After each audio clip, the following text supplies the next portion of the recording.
Hello students, welcome to Pooja teachers guild. आज हम शुरू करेंगे क्लास 9th इकोनॉमिक्स का chapter number 2, people as resource. काफ़ी इंटरेस्टिंग चैप्टर है, आइए इसको समझने की कोशिश करेंगे।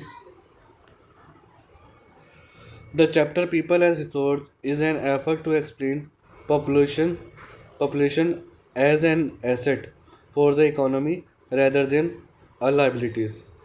इस चैप्टर में समझाने की कोशिश की गई है कि पॉपुलेशन जो एक देश की जनसंख्या होती है वो देश की संपत्ति होती है, ना कि कोई देनदारियाँ। मतलब कि एक एसेट के तौर पर देखना चाहिए पॉपुलेशन को, ना कि लाइबिलिटीज़ के तौर पर।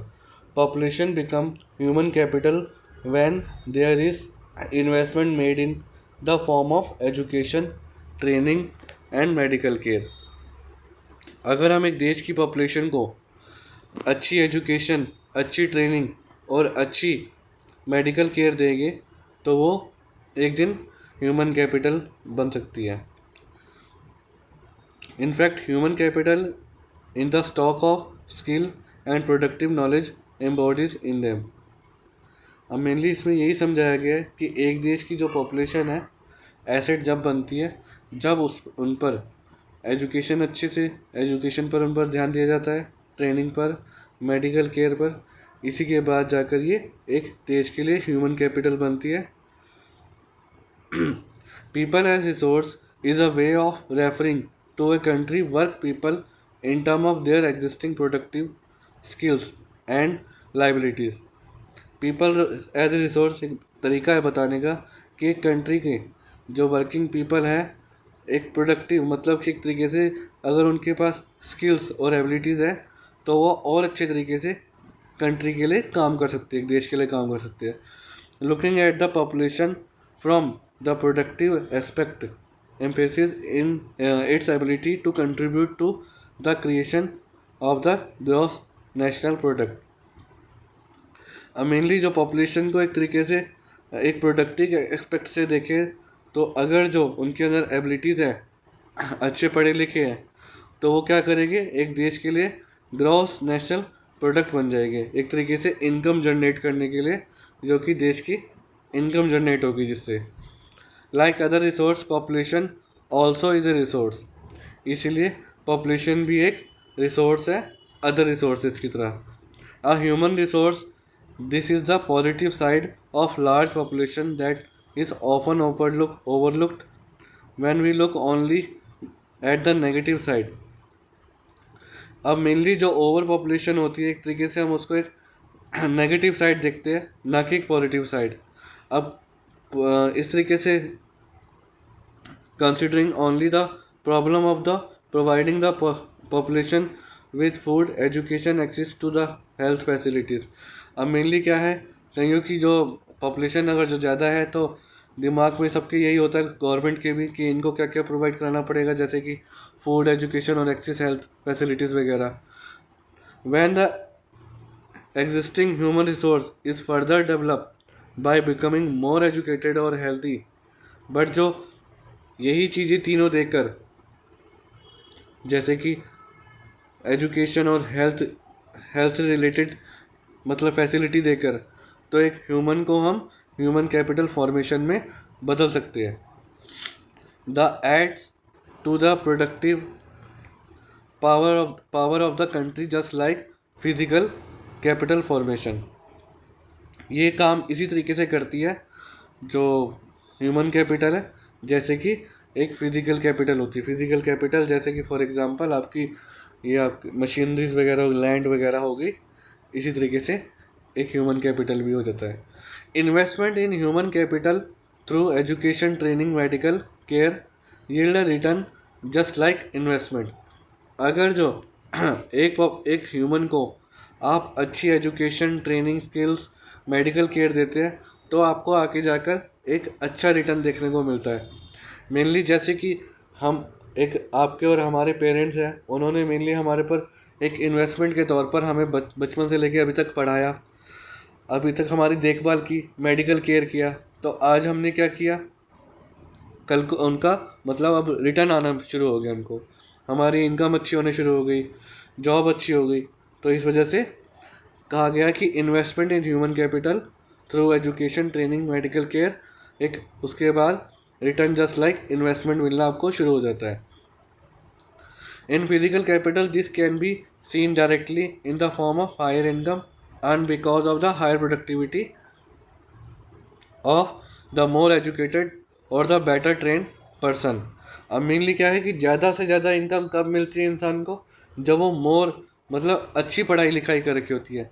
एक ट्वेल्थ का कोई कैंडिडेट है और एक ग्रेजुएट या एमबीए किया कैंडिडेट है, तो आपको पता ही है कि किसको अच्छी ज़्यादा इनकम मिलेगी, ट्वेल्थ वाले को या एमबीए या ग्रेजुएट किए वाले को. तो इसलिए कहा गया है कि जितनी ज़्यादा प्रोडक्टिविटी मतलब एजुकेट होगा इंसान, उतनी ही ज़्यादा उसको इनकम भी मिलेगी.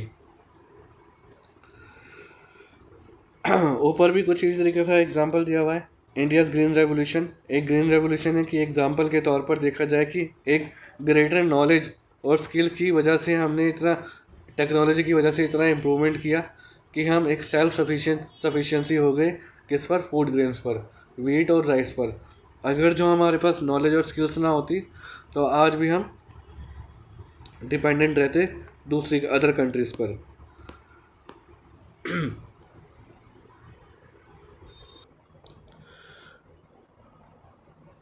Not only do the more educated and the healthier people gain through higher income, society also gain in other indirect ways because the advantages of a more educated or healthier population spread to those also who themselves were. अब mainly एक educated और healthier की वजह से ही क्या बोलते हैं आप एक गेन नहीं कर सकते, अगर या मतलब हाई इनकम गेन नहीं कर सकते अगर आपकी सोसाइटी में मतलब एक सोसाइटी में अगर जो एक अच्छी सोसाइटी है, पढ़े लिखे लोग रहते हैं, ठीक है, तो उसमें क्या होता है कि और एडवांटेजेस आपको मिलते हैं कुछ और अच्छी इनकम करने के. ठीक है, मोर एजुकेटेड और healthier population spread to those also who themselves were not directly educated or given healthcare. In fact, human capital is in one way superior. अब मेनली क्या है कि इसमें इतना ही समझाया गया कि जितना पढ़ा लिखा एक ह्यूमन होगा, इंसान होगा, वो सुपीरियर माना जाएगा to other resources like land and physical capital. ठीक है, जैसे कि आप ज़मीन आप देखते हैं आगे आगे जैसे जैसे बढ़ता है टाइम वैसे वैसे कुछ रिटर्न देती है. सेम वैसे ही एक ह्यूमन अगर पढ़ा लिखा है तो वो भी साल दर साल वो भी कुछ ना कुछ अपनी मतलब की चमक दिखाता रहता है, इनकम रिटर्न लाता रहता है. तो मेनली इसी तरीके से सुपीरियर है किससे? लैंड और फिजिकल कैपिटल से. Human resource can make use of land and capital. Land and capital can not become useful on its own. Mainly human तो अपने लिए फ़ायदेमंद है, मतलब कि आप अगर अच्छे पढ़े लिखे हो तो आप अपने को मतलब और अपनी चमक दिखा के अच्छा सा कुछ करके मतलब कि आप और आगे बढ़ सकते हो. बट ज़मीन तो अपने लिए कुछ नहीं कर सकती. ज़मीन का टुकड़ा एक अपनी जगह पड़ा हुआ है, वो साल दर जो उसका रेट बढ़ेगा तो बढ़ेगा, अगर कभी घटना हुआ तो घटेगा. बट ह्यूमन क्या है, वो हमेशा बढ़ता रहता है. For many decade in India a large population has been considered a liability. कई कई सालों से इंडिया की जो पॉपुलेशन है उसको हमेशा ही लाइबिलिटी के तौर पर समझा जाता है रेदर देन एसेट. संपत्ति के मतलब कि ना कि संपत्ति समझा जाता है, उसको एक तरीके से लाइबिलिटी समझी जाती है.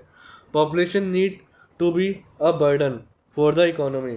और एक तरीके से बाहर देखा जाता है इकोनॉमी के ऊपर एक पॉपुलेशन का. तो it can be turn into A productive asset.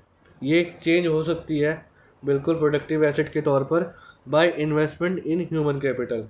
एक ह्यूमन पर इन्वेस्टमेंट करके by spending resource on education. कि क्या इन पर मतलब एक तरीके से इनके ऊपर आप अगर कुछ इन्वेस्टमेंट करेंगे जैसे कि एजुकेशन और हेल्थ का, तो ये आपके लिए एक कंट्री के लिए एसेट के तौर पर बन जाएगी। Training of industrial and agriculture worker in the use of modern technology.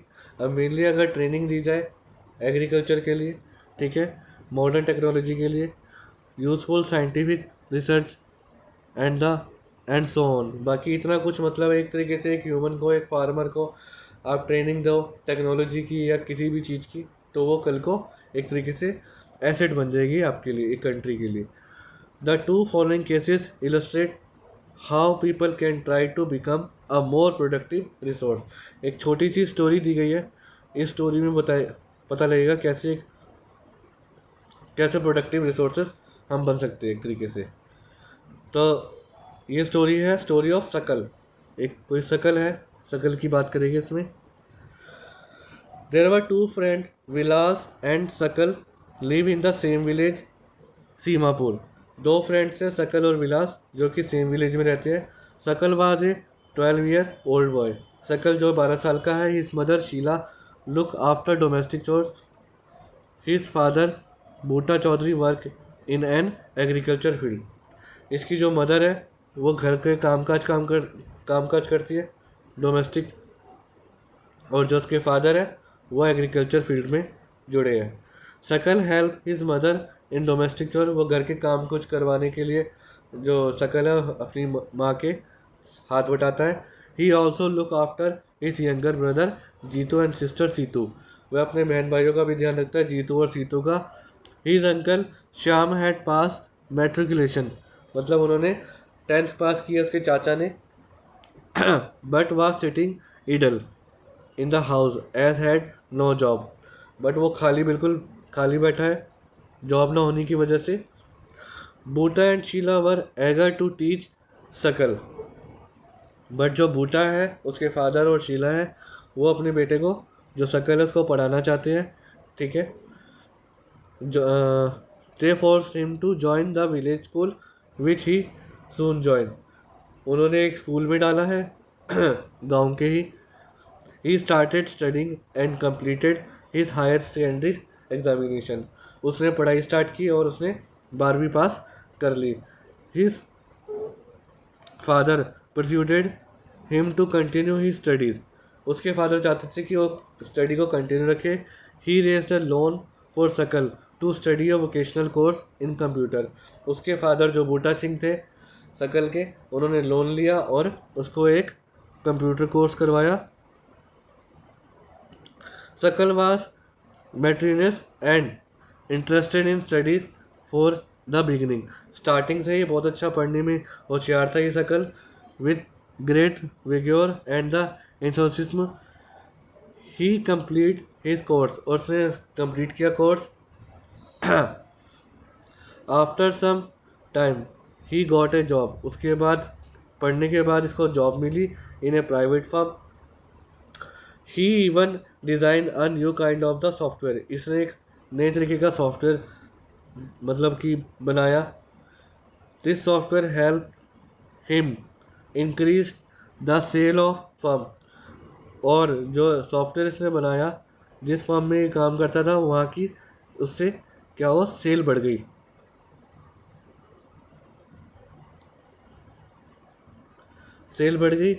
His boss acknowledge his service and reward him with a promotion. उसके बॉस को जैसे ही पता लगा कि ऐसे ऐसे हुआ है, सेल बढ़ी है, तो सकल का आगे जाकर क्या हुआ, प्रमोशन हो गया। इसी तरीके से एक स्टोरी है स्टोरी ऑफ विलास। इसमें क्या है, Vilas was an 11-year old boy. वो एक 11 साल का लड़का है, ठीक है। Residing in the same village of as Sakal. Same Sakal की तरह ही गांव में रहता है वो। विलास फादर महेश वास फिशरमैन। जो विलास के फादर थे वो फिशरमैन थे, ठीक है, मछुआरे थे। His father passed away when he was only 2 years old. जब वो 2 साल के था तो उसके फादर जो थे चल बसे। His mother Geeta sold fish to earn money to feed his family. तो मेनली जो उसकी मदर थी गीता, वो भी उसके बाद वही काम करना शुरू कर दिया, फिश बेचना। उसके बाद she bought fish from land owner's pond and sold it in the nearby mandi. वो एक जाकर कहीं से मछलियाँ खरीदती और उसको वो मंडी में जाकर बेचती। She could earn only ₹150 a day by selling fish. उसका पर डे का जो अर्निंग थी 150 थी। Vilas become a patient of the authorities. जो विलास था वो अथॉरिटीज़ का पेशेंट हो गया। His mother could not afford to take him to the doctor. उसकी माँ अफोर्ड नहीं कर पा रही डॉक्टर के पास ले जाने के लिए। He could not go to school either, और साथ साथ वो स्कूल भी नहीं जाता था। She was not interested in studies. वो पढ़ाई में भी इंटरेस्टेड नहीं था। ठीक है। He help his mother in cooking and also cook looked after his younger brother. वो अपनी माँ के साथ काम करवाता, खाना बनवाता और उसके बाद अपने छोटे भाई मोहन का ध्यान रखता। After some time his mother fell sick. कुछ टाइम बाद उसकी माँ भी बीमार पड़ जाती है। And there was no one to look after her. और उसके माँ के बाद कोई नहीं होता इनको देखने के लिए, इनका ध्यान रखने के लिए बच्चों का। There was no more in the family to support them.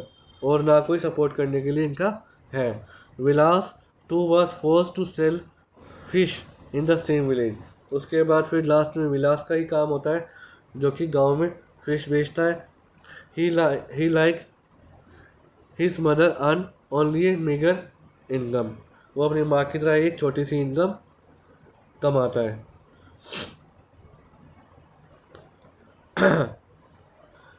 Do you notice any difference between two friends? What are दोस्त? अब इसमें हमने दो स्टोरी में देखा है और इसमें डिफरेंसेस देखने को क्या मिले। इसमें छोटी सी है कि शकल और विलास दोनों ही गांव से आते हैं, बट शकल जो है इंटरेस्टेड था पढ़ाई में। उसने पढ़ाई कंप्लीट की। पढ़ाई कंप्लीट करने के बाद उसको job milli.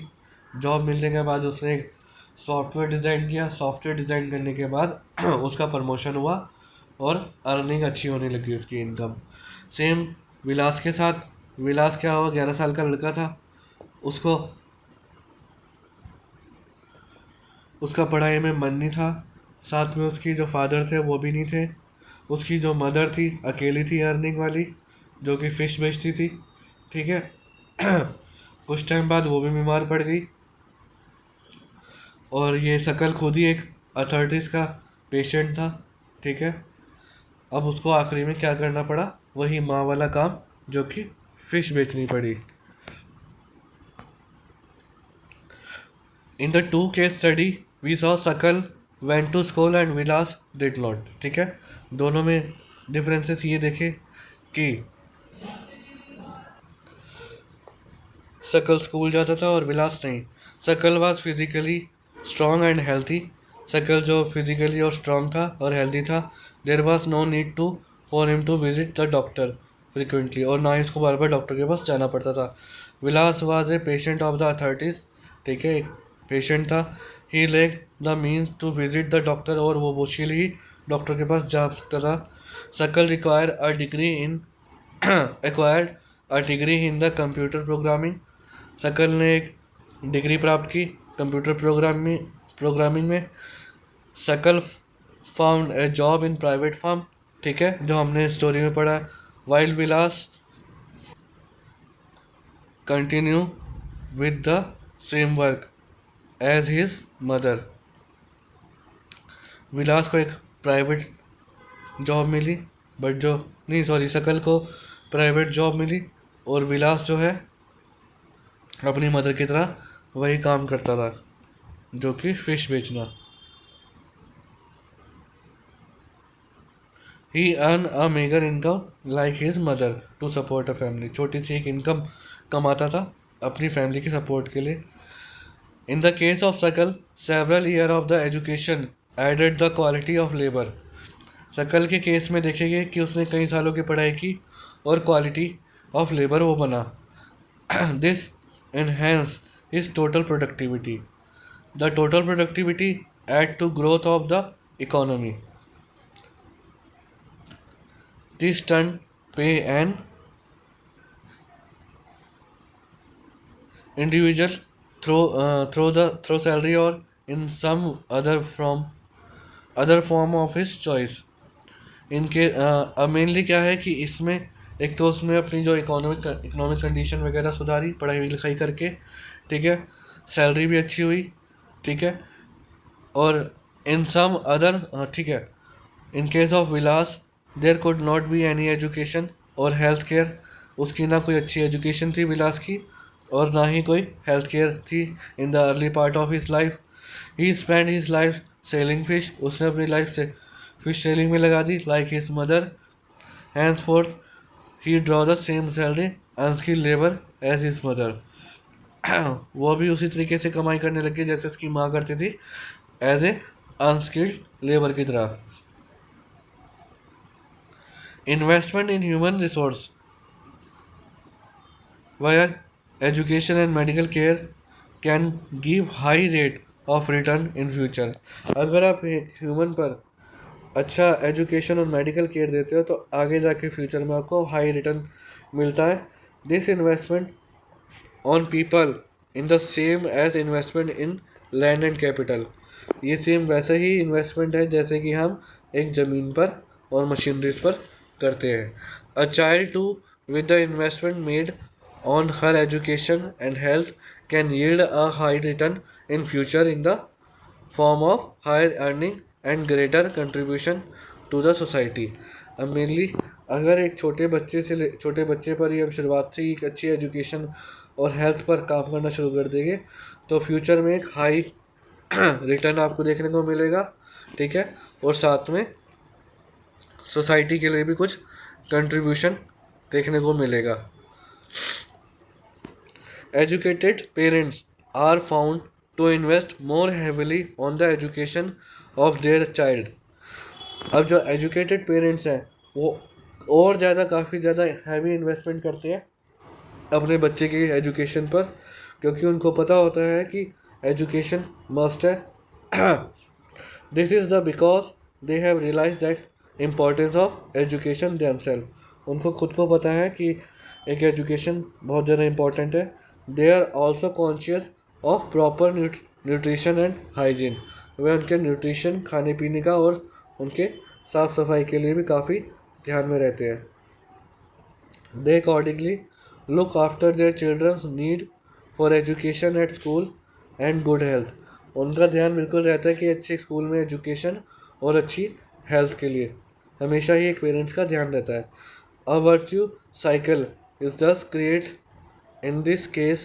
In contrast, a vicious cycle may be created by disadvantaged parents. अब मेनली ये जो आपने ऊपर देखा है जो पढ़े लिखे पेरेंट्स हैं वो तो फोकस करते हैं एजुकेशन और हेल्थ पर, बट जो कुछ एडवांटेज पेरेंट्स हैं, मतलब जो बैकवर्ड क्लास के थोड़े से, who themselves uneducated and lack in hygiene. Mainly क्या है कि वो खुद दिख तो अनपढ़ होते हैं और साथ में गंदगी में भी रहते हैं. Keep their children in A similarly disadvantage state. और साथ में उनके बच्चे भी वैसे ही रह जाते हैं. Country like Japan have investment in human resource. Country जो जापान है उन्होंने मेनली ज़्यादा इन्वेस्ट किया है ह्यूमन रिसोर्स पर. They did not have any natural resource. उनके पास कोई नेचुरल रिसोर्स भी नहीं है. दिस कंट्री आर डेवलप और एंड रिच. बट उसके बावजूद भी जो जापान है डेवलप कंट्री है और रिच कंट्री है. They import the natural resources and resources needed in their country. और वो इम्पोर्ट भी करते हैं नेचुरल रिसोर्सेज को अपनी कंट्री के लिए, ठीक है, मतलब मंगवाते हैं अपना natural resources. How did they become rich develop. वो कैसे एक तो रिच और डेवलप बने. They have invest on people. उन्होंने अपने लोगों पर एक तो इन्वेस्टमेंट किया specially in the field of education and health. ज़्यादातर फोकस उनका कहाँ था, एजुकेशन और हेल्थ पर. This people have made efficient use of other resource. और उसके बाद जो ये लोग हैं अदर रिसोर्सेज से भी काफ़ी अच्छे रिसोर्सेज बने, लाइक लैंड और कैपिटल उनसे अच्छे बने. Efficiency and the technology evolve by the people have made this country rich और डेवलप। अच्छी स्किल्स और नॉलेज के बाद पढ़ने लिखने के बाद इन्होंने जो टेक्नोलॉजी इवॉल्व की, उसके बाद ये कंट्री रिच और डेवलप बनी।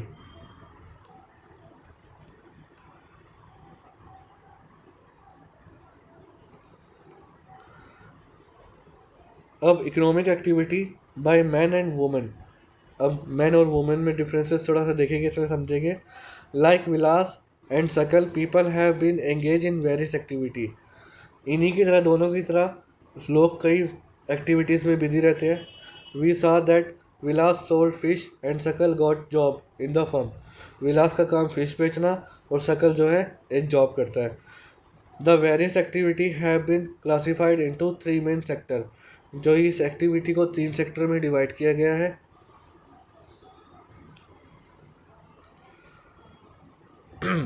इसको कहते हैं हम primary, secondary and Tartary. Primary में क्या आता है? Primary sector include agriculture, forestry, animal husbandry, fishing, poultry, farming, mining, quarrying. ठीक है, ये आता है प्राइमरी एक्टिविटी में। सेकेंडरी में आता है manufacturing is included in the secondary sector. Secondary sector में आपका सारे का सारा जो मैन्युफैक्चर होता है चीज़ें, वो आता है। ठीक है, अब हम टर्टरी की बात करेंगे।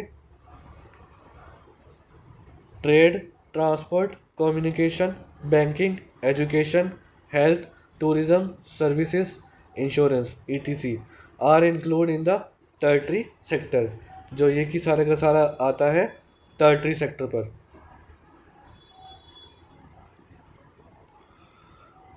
The activity in this sector result in the production of goods and services. इसमें यहाँ पर आपको गुड्स एंड सर्विसेज प्रोडक्शन देखने को मिलेगा इन एक्टिविटीज़ में। This activity add value to the national income. और इन्हीं 3 सेक्टर में से नेशनल इनकम ऐड होती है एक देश की। This activity are called economic activity. इस एक्टिविटीज़ को कहते हैं हम economic activity. Economic activity have 2 part. Economic activity के भी 2 पार्ट्स हैं, market activity and non market activity. Market activities involve remuneration to anyone who perform activity performed by for pay और profit। Mainly इसमें market activity में ये कहा गया है कि एक तरीके से ट्रेड जिसमें हम पे करें और प्रॉफिट कमाएं। मेनली जैसे कोई गारमेंट, किसी ने गारमेंट शॉप खोली है तो होल सेल में ख़रीद कर अपनी गारमेंट शॉप में रखेंगे। ठीक है, उससे वो प्रॉफिट कमाएगा और जो होल सेलर है उसको वो पे करेगा। तो मेनली इसमें पे और प्रॉफिट है, इसको हम कहेंगे market activity. This include production of goods और सर्विसेज। इसमें गुड्स एंड सर्विसेज प्रोडक्शन में आता है, इंक्लूडिंग गवर्नमेंट सर्विसेज, साथ में गवर्नमेंट सर्विसेज। अब आता है non market activity for self consumption. इसमें क्या होता है? प्रोडक्शन होती है सिर्फ सेल्फ कंजम्पशन के लिए, अपने यूज़ के लिए।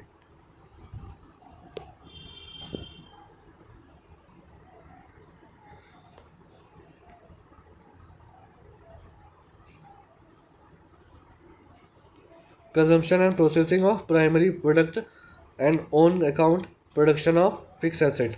मेनली इसमें जो प्रोडक्शन होता है, जैसे कि सपोज करो कि किसी ने सब्जियां बोई है तो वो सिर्फ अपने लिए बोकर खाकर फिर दोबारा से किसी चीज़ पर ध्यान देगा, मतलब ऑन कंजम्पशन, वो बाहर किसी को बेचेगा नहीं, तो इसको नॉन मार्केट एक्टिविटी कहेगी।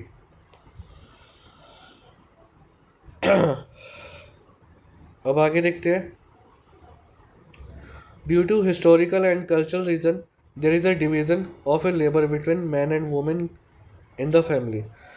हम पीछे से ही देखते आ रहे, हिस्ट्री जो हमारा पास्ट देखते आ रहे, मैन और वुमेन में काफ़ी डिविजन्स है, डिफरेंसेस है काम को लेकर पूरे परिवार में, एक फैमिली में। Women generally look after domestic chores and man work in the field. जो वुमेन्स का काम है, घर के कामों पर ही ध्यान होता है ज़्यादातर, और जो मैन होता है वो बाहर के काम निपटाते हैं like a job. Sakal's mother Sheela cook food, clean utensils, washes clothes, clean the house and look after her children. जो शीला है, शकल की mother,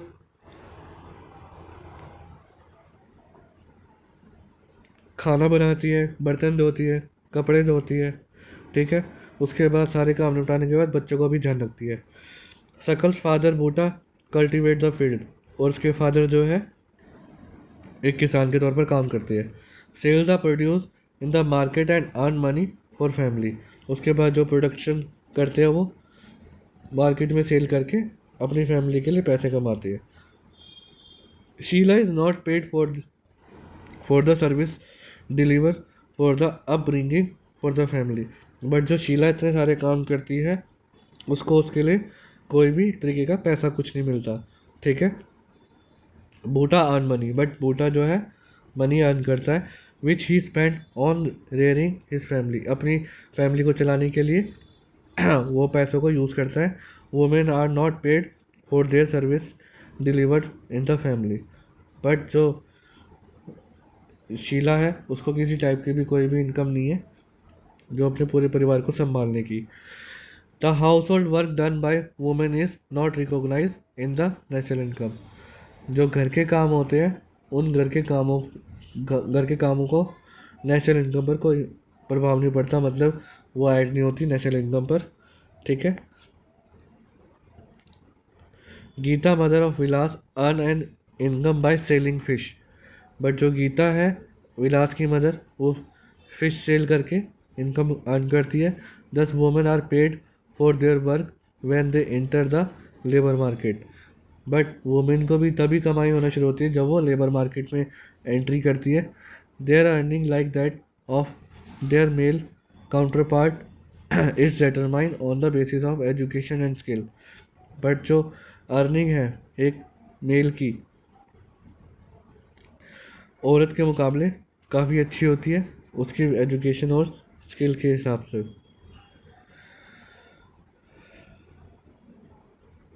education help individual to make better use of economic opportunities, education आपको हेल्प करती है काफ़ी अच्छी economic opportunities के लिए, जॉब्स वगैरह के लिए अवेलेबल बिफोर हिम।